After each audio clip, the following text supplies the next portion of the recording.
Halo Minasama, berjumpa lagi di channel anime, temani waktu kabut kalian. Nah, di episode sebelumnya, Yusuke sudah bersedia untuk ikut ujian kebangkitan yang ditawarkan oleh Botan. Tentu saja, ujian semacam ini tidak akan gampang dan pastinya akan panjang jalannya akan dilalui Yusuke nantinya. Di video kali ini, Mimin akan langsung merangkum manga episode 2-13. Nah, di antara episode 4-12 itu seperti episode filler kan? Tapi nggak juga bisa disebut begitu karena menceritakan perbuatan baik Yusuke menolong orang yang mungkin relate dengan syarat ujian Yusuke nantinya. Pada rentang tersebut ada cerita Yusuke menolong seorang anak kecil yang menjadi korban bully dan terpuruk karena kehilangan anjingnya. Lalu ada cerita Yusuke bertemu hantu anak kecil yang memiliki kekuatan spiritual dahsyat dan lain-lain. Minasama yang mau detailnya silahkan baca manganya ya. Oke yuk langsung saja. Lalu setelah membuat kesepakatan, akhirnya Botan membawa Yusuke ke Rekai yang menjadi pusat dunia roh di anime ini. Yusuke dibawa maju kencang oleh Botan dengan dayung terbang miliknya. Setelah beberapa saat, mereka pun sampai di area transit dari Rekai, yaitu gerbang penghakiman. Yusuke bertanya mengapa dan untuk apa kita kesini. Botan berkata kita akan bertemu Raja Enma, raja dari dunia roh, yang akan memberikan pengantar ujian yang akan dilakukan olehmu.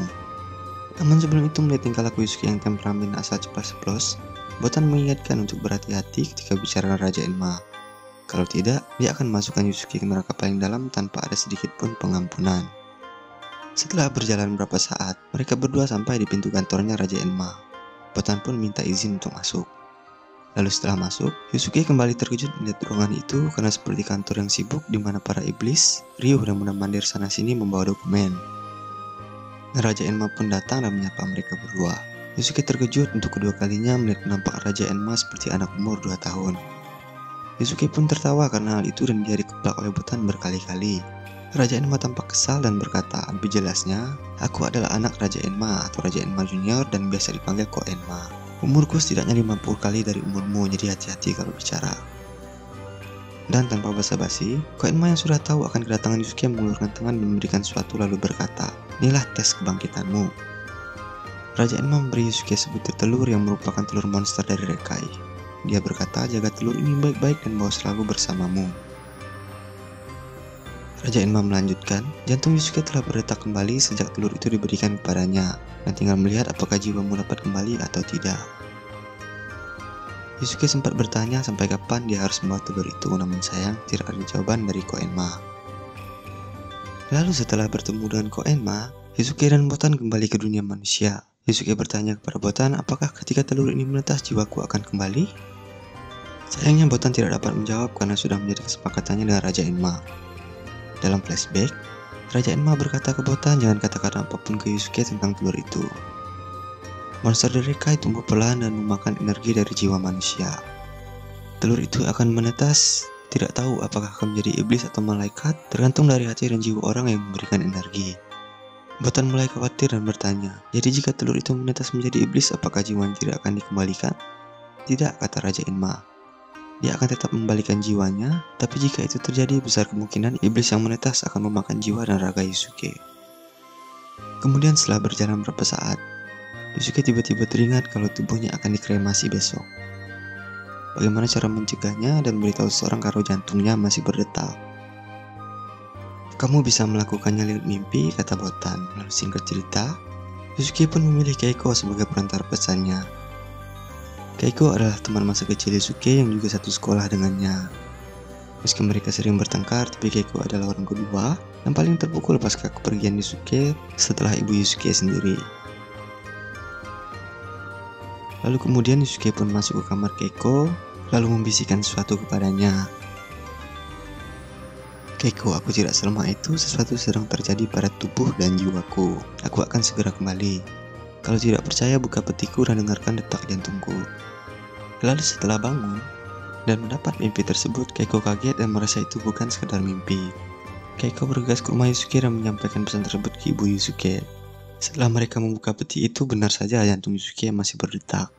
Mereka berdua pun langsung memanggil dokter untuk mengkonfirmasi hal tersebut. Dokter pun mengatakan bahwa benar kalau Yusuke masih hidup. Lalu setelah itu tubuh Yusuke dibaringkan di tempat tidur, namun terbesit keraguan di hati Keiko dan ibu Yusuke. Ya, fisik Yusuke memang masih hidup, namun kapan dia akan sadar?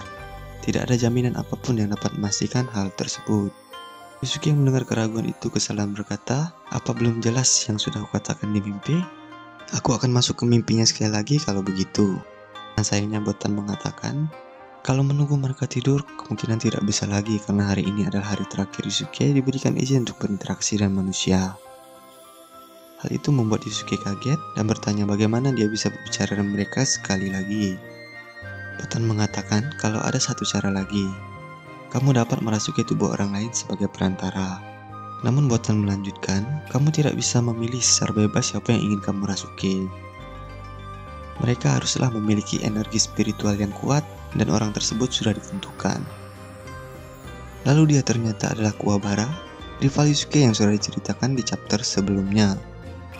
Lalu singkat cerita, meski berbicara melalui tubuh orang lain, lewat beberapa mimik tubuh dan gaya bicara yang khas, Keiko langsung sadar kalau itu adalah Yusuke.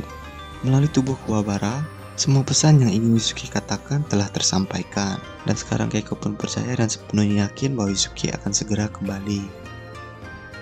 Masuklah ke hari selanjutnya yang diawali dengan cerita Keiko yang sudah kembali dari aktivitas hariannya di sekolah, kemudian pergi menjenguk Yusuke.